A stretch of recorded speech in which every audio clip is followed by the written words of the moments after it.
We're going to talk about how this communication system interacts with our bodies. Before we go on to chakras, talk about angular learning, which we mentioned earlier.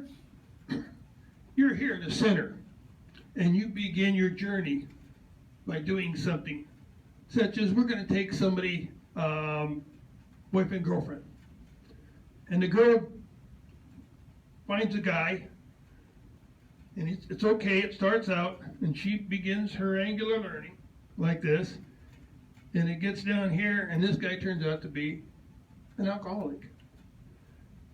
And she said, this is terrible, I'm going to leave you. Well, she picks up somebody else, and she continues around here, and she gets over here, and the guy's a drug addict. I can't take that, I'm going to drop him, and I'm going to go on and find somebody else. She gets over here, and she gets up to here. And the guy has maybe a pedophilia or something that she does not agree with at all. So she gets over here, and she finds someone who really treats her like she's supposed to be treated. Now, and that completes when she gets a 360 degrees all the way around. This could be a guy, this could be a girl. When you get 360 degrees all the way around, and you've learned the lesson of all these different people in your life, you can look at all these, and it's called angular learning, because now you've looked at that issue, you've looked at a problem, including yourself, and you've learned from different angles why you're doing what you're doing. Now, this is just one thing, and this goes on through our whole life, one event after another.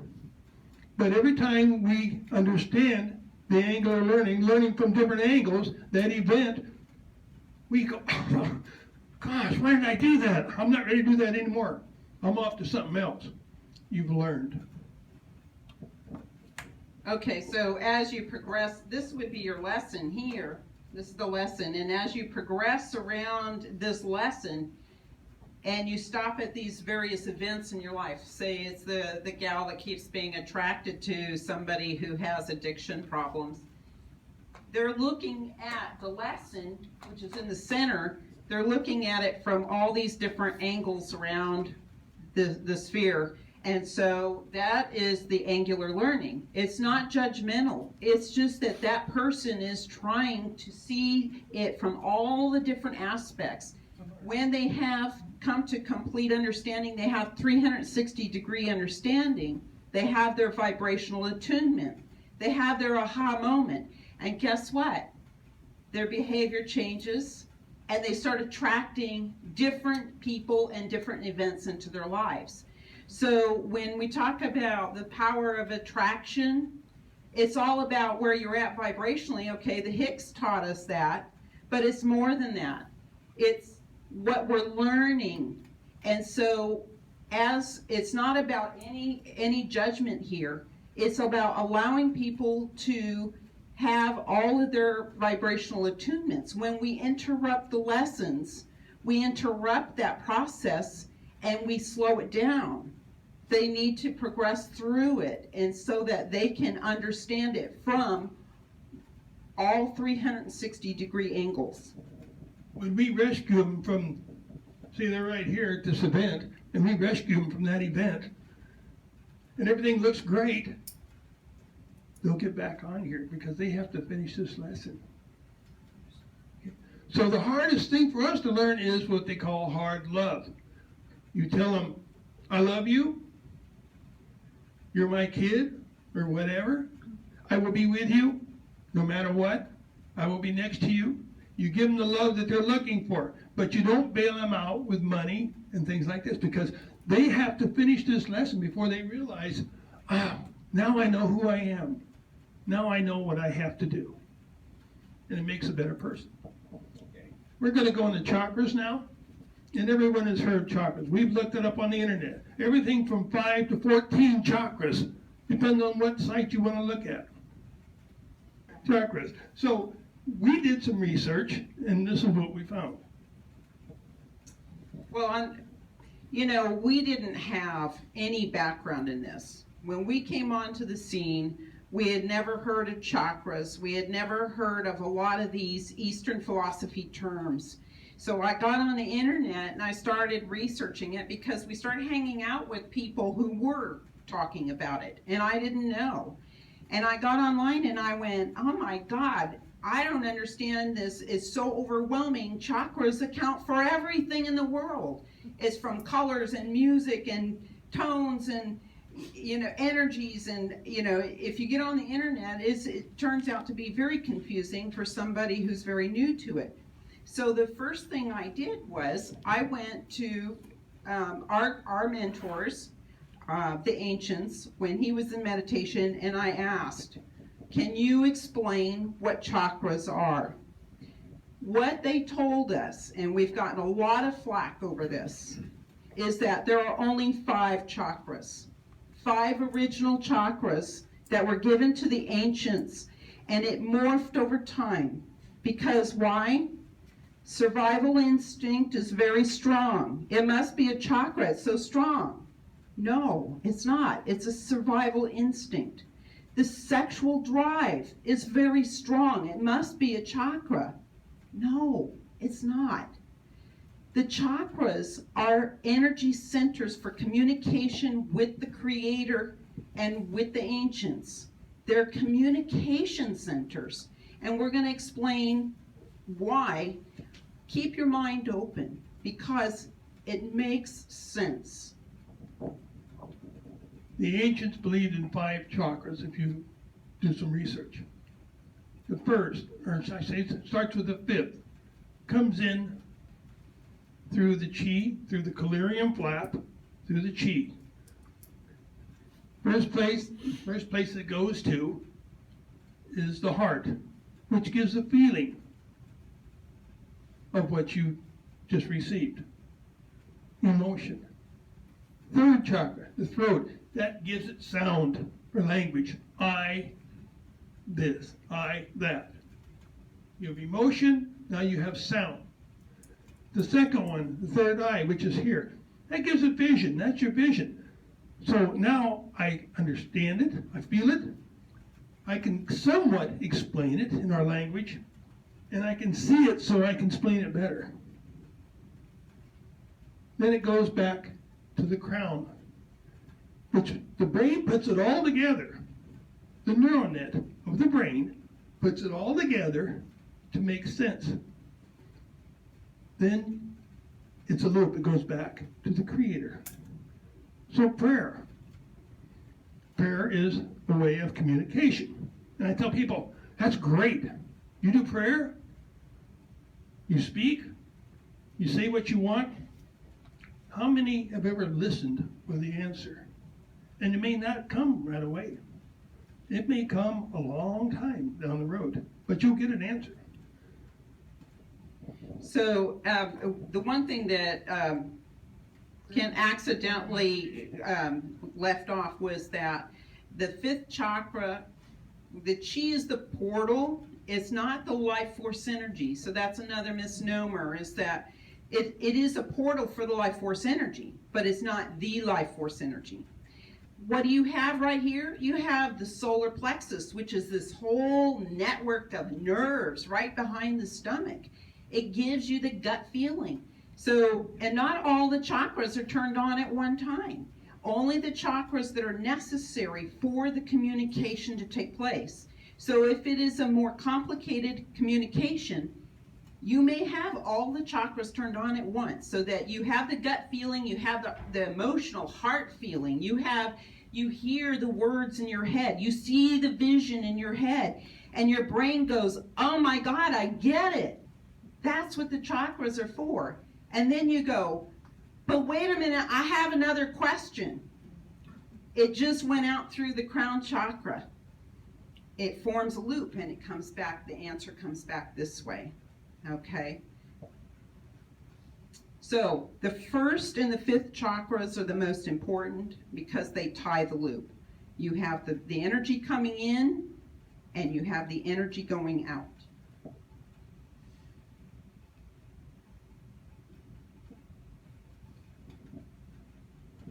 Fears.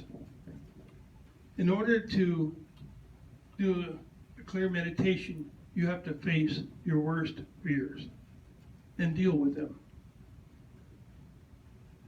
And that's a tough thing to do, because some of the fears go clear back to when we were very, very young. Once you are able to face your fears, you're able to release them.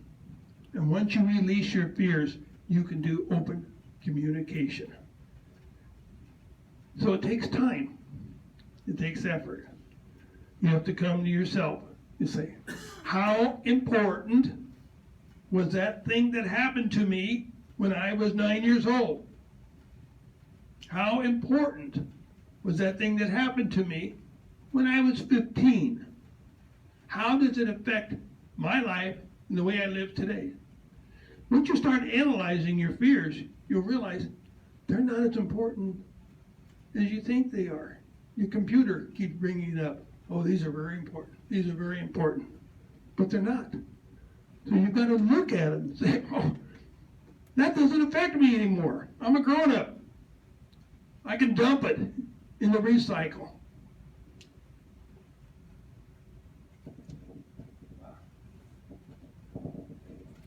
So what is the relevance of all of this? And that is when we're operating on the thoughts that are going on in our own mind and we're reacting to them, especially when it's fear-based and when it's irrational, we react on that behaviorally. And that reaction creates another reaction. It creates a ripple in our world. So when we operate on a higher level through the higher self and through communication with the spiritual realm, we cause our world to become sustainable, pleasant. It works in synchronicity. When we operate through our own self-thoughts, we're reactive, we're warring, we're fighting, so forth. And you're seeing that, today. So when we tap into, through meditation, we tap into our spiritual guidance. We learn understanding. Through that understanding, we have a perspective that's much higher than what we're looking at on this plane. And we're going to react much differently with much more patience and understanding of those around us. And patience. I am just wonderfully patient till I get on 45. I'm wonderfully patient until Renee and I disagree about something. So you can see what kind of task we have in front of us. The world will not function from self-thought. What is self-thought? That shouldn't have happened to me. I don't deserve that. I'm better than that. It's a victim. Being a victim. We have to get out of being a victim. Get in the inner self. And that's how you get to learn who you are, by going within. And you may not like what you first see about yourself or hear about yourself. You're your own worst judge. You judge yourself, no one else. Even though we look around, that person is looking at me and they're judging me. No, you are your own worst judge. And once you learn how to handle that, life sure becomes a whole lot easier. I'm still learning, as you can tell. Okay, with that, we'll complete what we just got through telling you. And hopefully you'll go home and have no sleep tonight, because you'll be thinking about everything we just said. But we'll take questions now. So on our website, we have chapter discussions, and we're going to try to simplify that through synopsis. Also in the book, there's various areas that have our synopsis. They are our words. It's clearly defined. A lot of books that are out there that are channeled, they do not specify what is the channeled word versus what is their words. A lot of them will mix it all up. So you don't have a clearly defined document that shows what they received versus what they're regurgitating.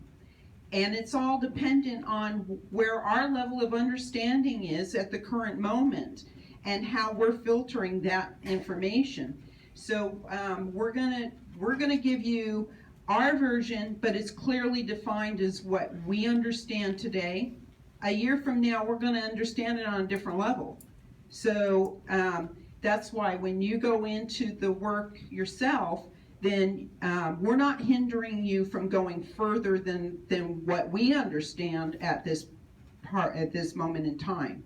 You could go deeper and deeper, and your level of understanding could surpass our level of understanding. But we're trying to help you with the beginning part of it, and there's a glossary for each chapter also. In order for you to begin to understand who you are, you have to understand what your past is. If you have to, you write it on a piece of paper. All the things that you can remember that you felt were negative. Now, negative and positive, we put the perception on what's negative and what's positive by how we look at it. Okay? So, you look at everything in your life and you write it all down and you take one item at a time and you say, is this relevant to what I am today? Did this make who you are, or is this irrelevant? And then you decide which it is. If you want to hold on to it for a little longer, you can do that. This is what's called all about free will. Once you begin throwing things out, and you truly throw things out, then you begin to understand who you are. And then you might eventually begin to understand what your role in this whole play is, called life. Am I more important than anybody in here? No. I hold this piece of puzzle. Everybody else holds a piece of the world puzzle. I should say universal puzzle. Is your piece of the puzzle more important than mine, or mine than yours? No. The puzzle cannot be completed until we all lay our pieces down. That's why we're here learning. So how important are we in the entity of all universal things? Everybody's been to the beach, right? And you got miles and miles of sand. You pick up a handful of sand and you look at the beach. As far as you can see that way, as far as you can see that way. In your hand, you're holding a galaxy. Now, how many galaxies are there? They only know of how many thousands, and they still are counting. They haven't gotten that far out yet. But there's thousands, 180-something thousand right now, that they figure. And they haven't gotten clear to the end of the universe. You're holding the galaxy. The rest of it, as you look up and down the beach, is the universe. And you pick up one pebble of sand, and you look at it. We live on this one pebble of sand. That's Earth. Now, how important are we? Well, if we remove a pebble at a time from the whole beach, it's nothing. So we are a part of the whole, of all there is. So we can find who we are, because we are a part of everything that is. So you analyze your life if you want to take the time. Depends on how much you want to learn. And every time you learn something, you will get what we call a vibrational attunement, a boost. Now, you might eventually lose all the friends you have right now, or many of them, because, oh man, I don't understand that person. You will gain more friends as you vibrationally go up in understanding. You will bring in those that understand the same level that you are on in the learning process. So you never lose friends. So, like vibration attracts like vibration. We learn that from the Higgs and the law of attraction as they represent it. What he's saying is that as you move up in vibration, You're no longer in vibrational symphony or harmony with other people that were at the vibration you used to be at. Maybe they stayed there. They haven't learned and processed their life lessons. They haven't had their vibrational attunements. So you will attract new people at your new vibrational level. So when I see somebody who has been in a period of turmoil for a long time, and they've had these very hard times and repeating themes in their life, what do you do to move out of it? You have to internalize the lessons. A lot of people will shift that blame, because they're judging themselves, and they shift it to other people and other events, and it's outside of themselves. But the real lesson is that if you want to shift out of your paradigm that's uncomfortable, you turn the lesson inside and you look at, what is the lesson here? What do I need to learn from this? As you come to that 360-degree understanding and you have that epiphany, you have that vibrational attunement, now you're vibrating at a higher level. Your whole paradigm shifts on its own. You attract a whole new paradigm, a whole new set of events into your life, and you've just moved out of that very uncomfortable place that you've been in.